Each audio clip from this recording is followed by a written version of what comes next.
Jai Hind students, I welcome you all to today's English class by Shikha Srivastav, Bhopal. Students, in this class we are going to learn a poem which is a part of your NCERT book Beehive prescribed for class 9th. Students, इस class में हम class 9th की text book bee hive की एक poem जिसका नाम है a legend of the Northland को पढ़ने वाले हैं। इस पोएम की composer American poetess Phoebe carry हैं। स्टूडेंट्स, सबसे पहले बात करते हैं हम इस पोएम के टाइटल की। इस पोएम का जो टाइटल है वो है a legend of the Northland. Legend का मतलब होता है एक ऐसी स्टोरी जो कि ट्रू है, फॉल्स है, नहीं पता होता, लेकिन वो स्टोरी एक जनरेशन से दूसरी जनरेशन तक ओरली पास ऑन होती जाती है। वो कहानी हमारे जो बुजुर्ग होते हैं वो बच्चों को सुनाते हैं और इस तरह से कहानी आगे बढ़ती जाती है। इसे हिंदी में किंवदंती या लोक कथा या दंत कथा भी कहा जाता है। ऐसी कहानियाँ किसी एक पर्टिकुलर रीजन में, किसी एक खास क्षेत्र में सुनाई जाती हैं। तो स्टूडेंट्स, ये जो लेजेंड है यानी ये जो प्राचीन कथा है, ये जो एंशिएंट स्टोरी है, ये है नॉर्थलैंड की। मतलब अर्थ का जो नॉर्थ पोल है यानी जो उत्तरी ध्रुव है पृथ्वी का, वहाँ के आसपास के जो रीजन्स हैं, जो वहाँ के आसपास के क्षेत्र हैं, वहाँ पर ये कहानी प्रचलित है, वहाँ पर ये कहानी बच्चों को सुनाई जाती है। तो चलिए स्टूडेंट्स, अब हम इस पोएम को पढ़ना स्टार्ट करते हैं। स्टूडेंट्स, ये पोएम एक बैलेड है। बैलेड मतलब एक ऐसी पोएम जिसमें छोटे छोटे स्टैंजास में एक कहानी सुना दी जाए। तो स्टैंजा नंबर 1 पढ़ते हैं। Away, away in the northland, where the hours of the day are few, and the nights are so long in winter that they cannot sleep them through. Students, first stanza में सबसे पहले poetess ने बात की है उस सुदूर Northland की, यानी नॉर्थ पोल के पास के जो क्षेत्र हैं जो कि काफ़ी दूर हैं, और वहाँ पर विंटर्स में यानी सर्दियों में जो दिन होते हैं वो बहुत छोटे होते हैं और रातें बहुत लंबी होती हैं।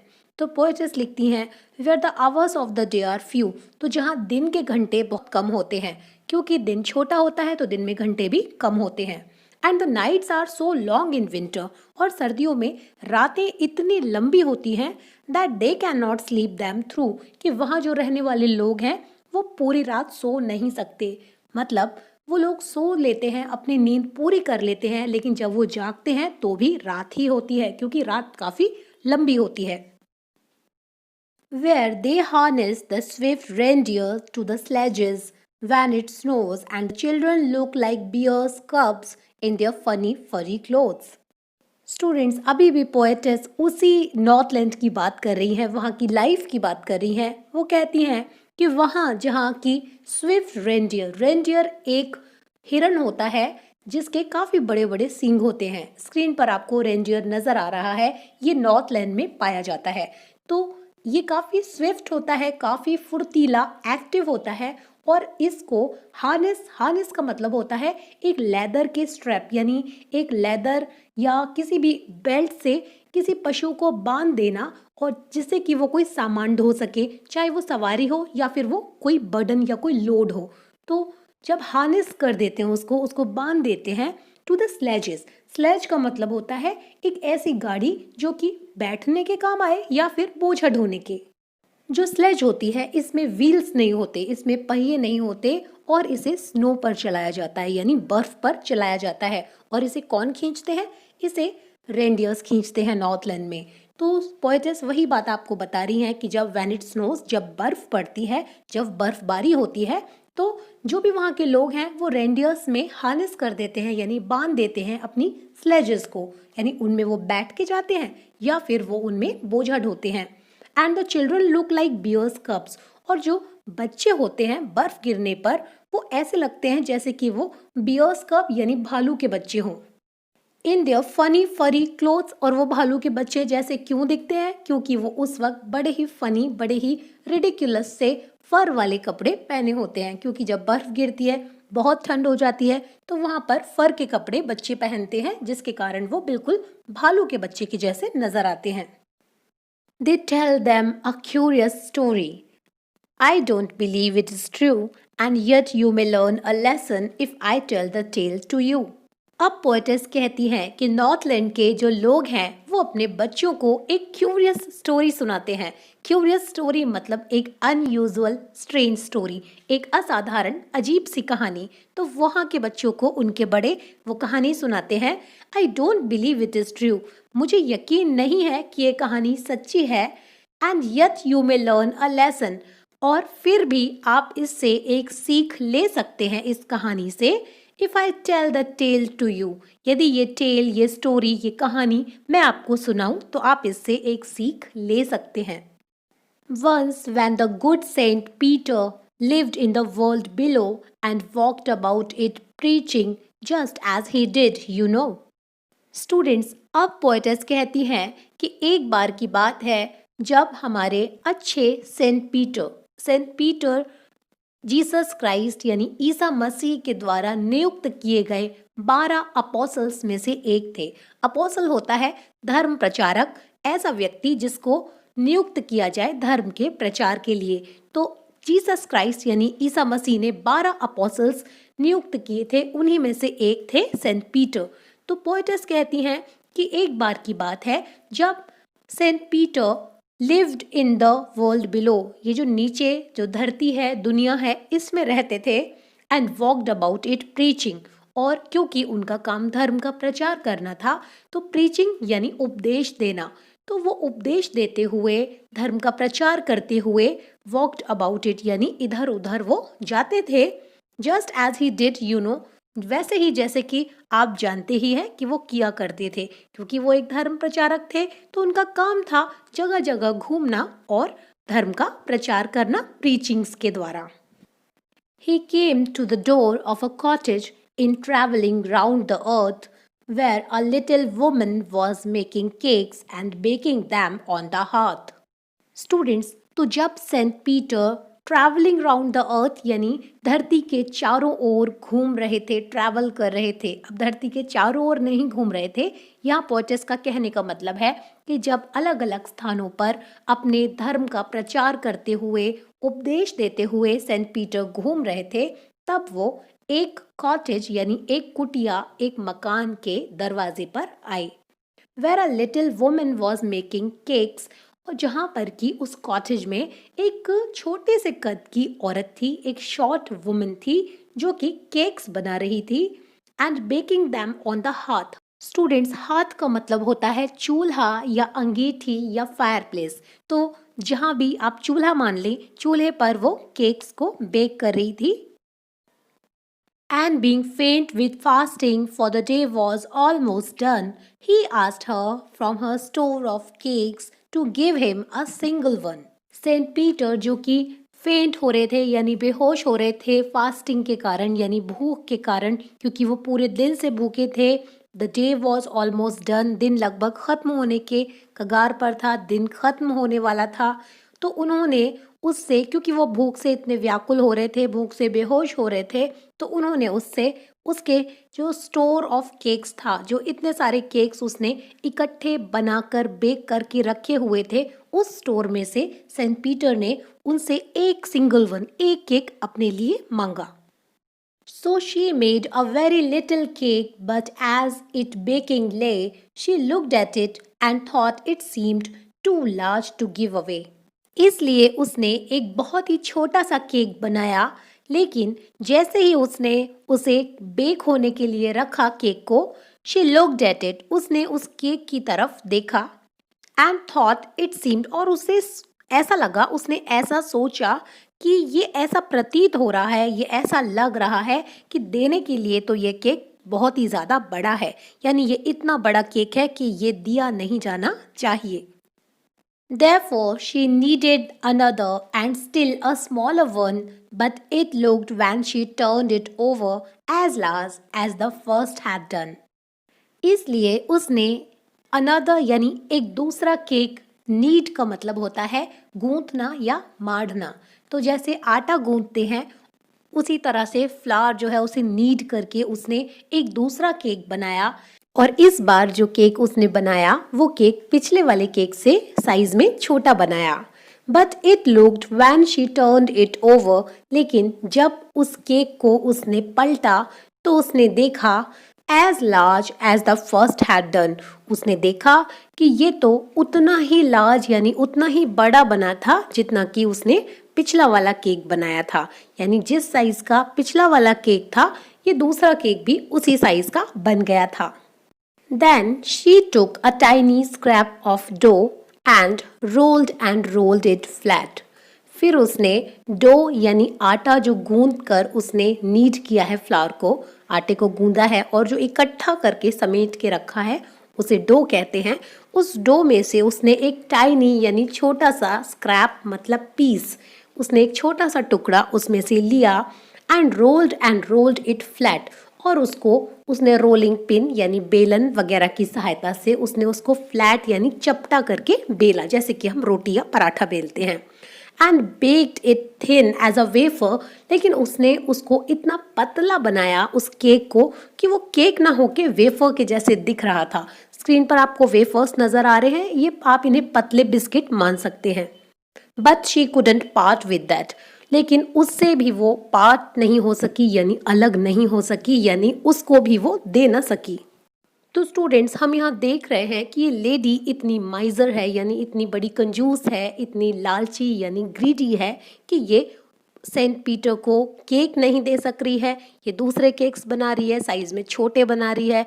वेफर के जितना पतला केक भी उसने बनाया है सेंट पीटर के लिए, लेकिन उसको भी ये दे नहीं पा रही। For she said, my cakes that seem too small when I eat of them myself. क्योंकि ये लेडी केक नहीं दे पा रही है, ये खुद से कहती है कि मेरे जो केक्स हैं ये बहुत ही ज़्यादा टू स्मॉल यानी हद से ज़्यादा छोटे प्रतीत होते हैं। When I eat of them myself, जब मैं इनको खुद खाती हूँ, तो जब मैं केक्स को खुद खाती हूँ तो मुझे लगता है कि ये बहुत ही छोटे हैं। Are yet too large to give away, लेकिन फिर भी यही केक्स देने की बात जब आती है, जब मुझे ये देने होते हैं तो मुझे लगता है कि ये हद से ज़्यादा बड़े हैं, इन्हें देना नहीं चाहिए।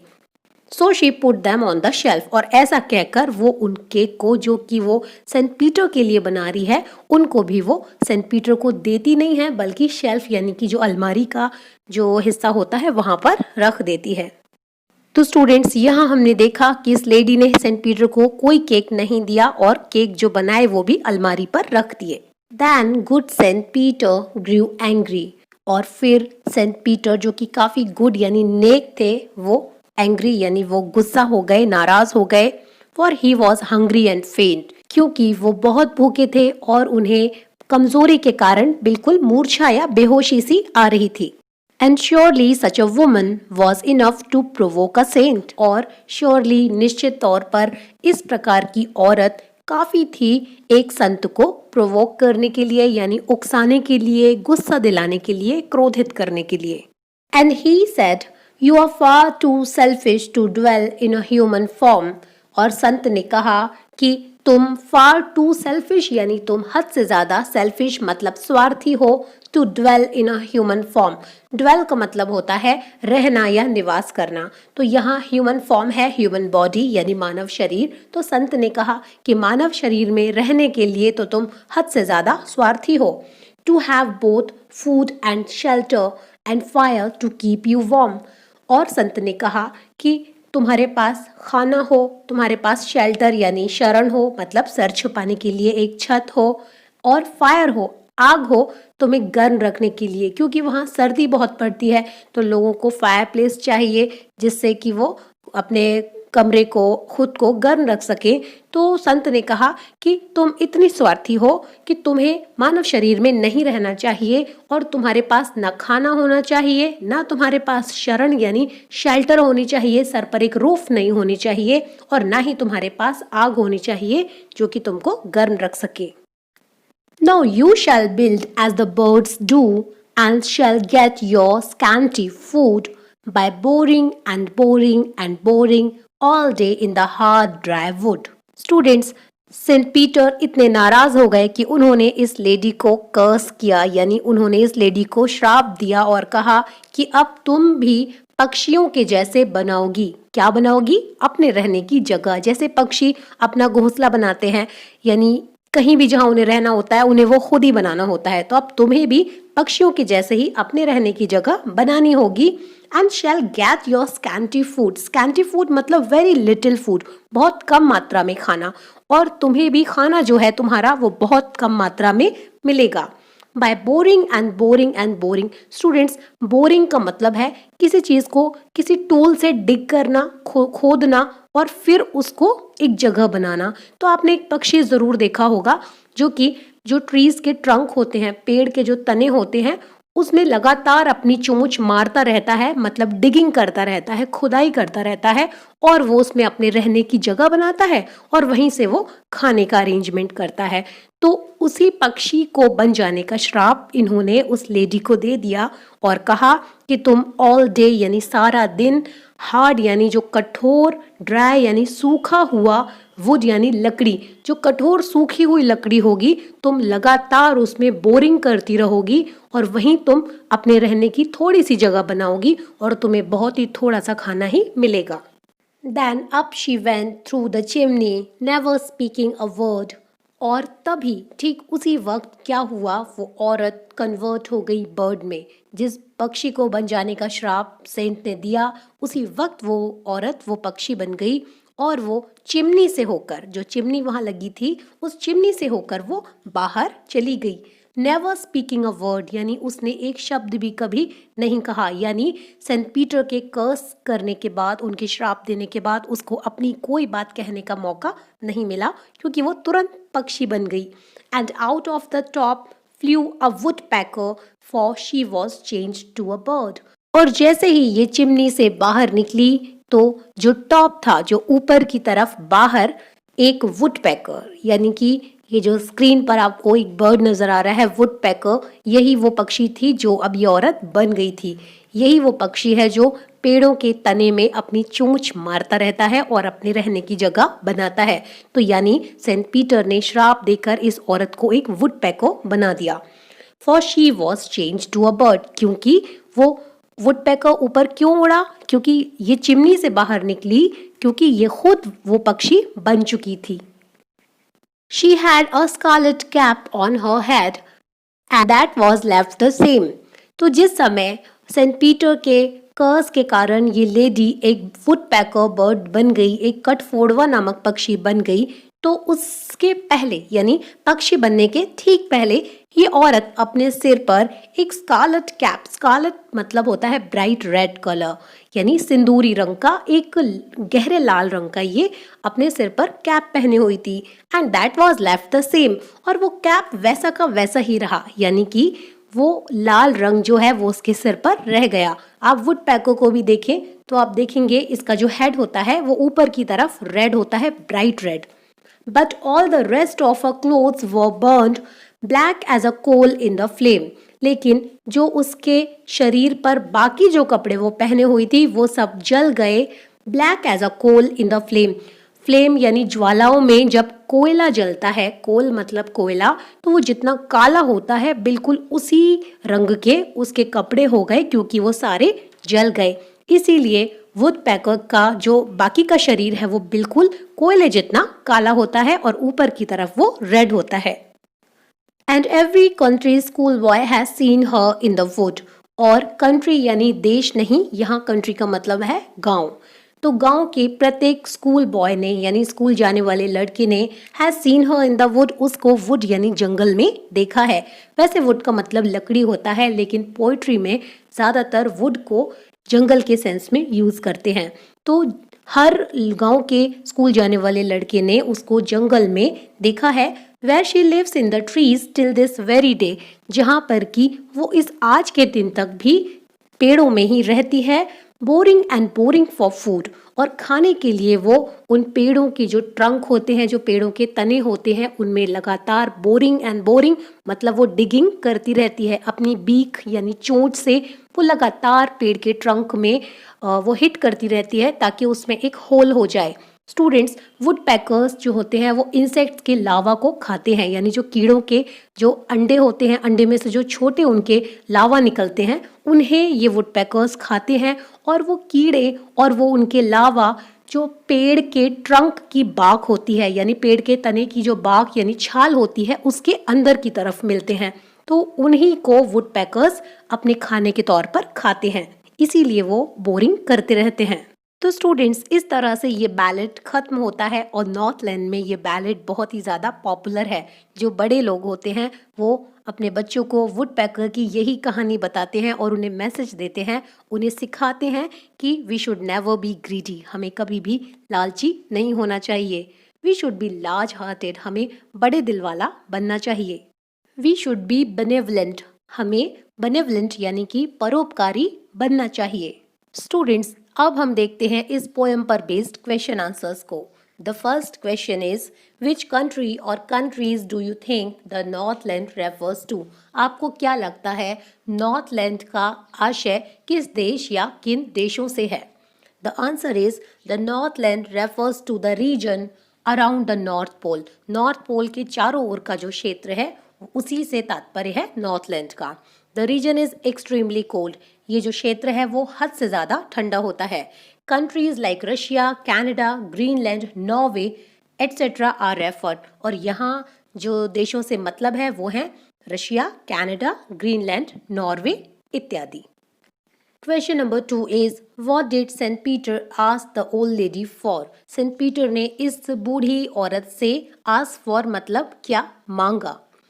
The answer is, Saint Peter asked the lady to give him a cake as he was hungry. Saint Peter ने इस लेडी को उन्हें एक केक देने के लिए कहा क्योंकि वो बहुत भूखे थे। The lady did not give him a cake from those she had baked. तो जो केक्स इस लेडी ने बेक किए हुए थे उनमें से केक लेडी ने नहीं दिया। She baked a smaller one for him. उसने इनके लिए एक comparatively छोटा केक बनाया। Question number 3 is, how did he punish her? उन्होंने इसे सजा कैसे दी? The answer is, Saint Peter cursed the selfish lady. इस स्वार्थी औरत को सेंट पीटर ने श्राप दे दिया। He punished her by turning her into a woodpecker bird. उन्होंने इसको एक वुड पैकर पक्षी में बदल कर इसको सजा दी। Now she had to bore into the dry wood all day. अब पूरे दिन उसको सूखी लकड़ी में बोर करना होता था, यानी कि होल बनाना होता था, छेद करना होता था, to get some food and shelter, थोड़ी सी रहने की जगह और थोड़ा सा खाना प्राप्त करने के लिए। How does the woodpecker get her food? Woodpecker अपना खाना किस प्रकार कैसे प्राप्त करती है? The answer is, the woodpecker gets food by boring holes in the wood. Woodpecker जो वुड यानी लकड़ी होती है उसमें खुदाई कर छेद कर अपना खाना प्राप्त करती है। She eats the larva of the insects, ये कीड़ों के लावा को खाती है। Question number 5 is, do you think that the old lady would have been so ungenerous if she had known who Saint Peter really was? What would she have done then? तो अब आपसे पूछा गया है कि आप क्या सोचते हो कि अगर इस लेडी को ये पता होता कि सेंट पीटर जो उसके घर आए थे वो कौन थे, तो ये लेडी ने क्या ये इतनी अनजेनरस रही होती, यानी क्या जितना ये अनकाइंड रूड उनके साथ रही, क्या ये वैसे ही रही होती? What would she have done then? अगर इसे पता होता तो इसने क्या किया होता? Had the lady known who Saint Peter was, अगर इस लेडी को पता होता कि सेंट पीटर कौन थे, then she would not have been ungenerous. तब वो इतनी ungenerous नहीं हुई होती, नहीं रही होती. She would have welcomed him. उसने उनका स्वागत किया होता and would have offered all her cakes. और उसने अपने सारे केक्स ही ऑफर कर दिए होते. She was shrewd enough to get her desires fulfilled by him. क्योंकि अपनी डिज़ायर्स यानी अपनी इच्छाओं को उनके द्वारा पूरा किया जाने के लिए वो काफ़ी श्रूड थी, यानी वो इतनी श्रूड थी कि जानती थी कि ये सारी इच्छाओं को पूरा कर सकते हैं, तो वो उनको ज़रूर स्वागत उनका करती और उनको अपने सारे केक्स ऑफर कर दी होती। Is this a true story? क्या यह एक सच्ची कहानी है? Which part of this poem do you feel is the most important? आपको क्या लगता है कि इस पोएम का कौन सा पार्ट है जो कि सबसे ज़्यादा इम्पॉर्टेंट है? It is not a true story, ये एक सच्ची कहानी नहीं है। The point of the story where the woman is turned into a woodpecker bird is the most important. तो हमें तो लगता है कि जिस पॉइंट पर ये वुमन एक वुड पैकर बर्ड में बदल जाती है वही सबसे ज़्यादा इम्पॉर्टेंट पार्ट है। दिस इज सो, ऐसा इसलिए है because the punishment teaches everyone the lesson to be generous, क्योंकि ये जो पनिशमेंट इसको मिला ये सभी के लिए एक सीख है जेनरस होने की, यानी कि सभी को उदार होना चाहिए। ये एक सीख है जो कि इस पनिशमेंट से सबको मिलती है। What is a legend? Why is this poem called a legend? Legend क्या होता है, यानी दंत कथा या किंवदंती क्या होता है, और इस पोएम को किंवदंती या दंत कथा क्यों कहा जाता है? A legend is a story from the past which is believed to be true but cannot be verified. तो legend एक स्टोरी होती है अतीत की जो कि माना जाता है कि सच है लेकिन उसकी पुष्टि नहीं की जा सकती है। It is popular in a particular region. एक खास क्षेत्र में ये पॉपुलर होती है, प्रचलित होती है। It contains a moral which is narrated to the children to teach them moral values. इसमें एक सीख होती है, एक नैतिक सीख होती है जो कि ये कहानी बच्चों को सुनाई जाती है ताकि उनको मोरल वैल्यूज़ यानी नैतिक जो शिक्षा है, जो नैतिकता की बातें हैं वो सिखाई जा सकें। Right the story of a legend of the Northland in about 10 sentences. लगभग 10 वाक्यों में a legend of the Northland की कहानी को लिखिए। The poem A Legend of the Northland narrates a story about the punishment given to a selfish and greedy lady who angered Saint Peter. ये poem a legend of the Northland यानी Northland की दंत कथा ये सुनाती है एक कहानी जो कि एक सेल्फिश यानी स्वार्थी और ग्रीडी यानी लालची औरत के बारे में है, उसको दिए गए पनिशमेंट यानी सजा के बारे में है। वो औरत जिसने कि सेंट पीटर को क्रोधित कर दिया था। One day Saint Peter was preaching around the world. एक बार Saint Peter around the world यानी दुनिया में चारों ओर, मतलब यहाँ वहाँ प्रीचिंग यानी उपदेश दे रहे थे। He was very hungry. वे बहुत भूखे थे। He reached at the door of the cottage of this lady. वो इस औरत की कॉटेज यानी कि कुटिया या घर के दरवाजे पर आए। He asked for a cake from the store of her cakes. उसने जो केक्स बहुत सारी बनाकर स्टोर कर कर रखे थे, इकट्ठे कर कर रखे थे, उनमें से उन्होंने एक केक उससे मांगा। But the lady couldn't give him any. लेकिन ये औरत उन्हें एक भी केक नहीं दे सकी। She baked a smaller cake for the saint, but she couldn't give it to him. उसने संत के लिए एक छोटा सा केक बनाया लेकिन उसे वो भी नहीं दे सकी। Such selfish behavior of the lady angered Saint Peter.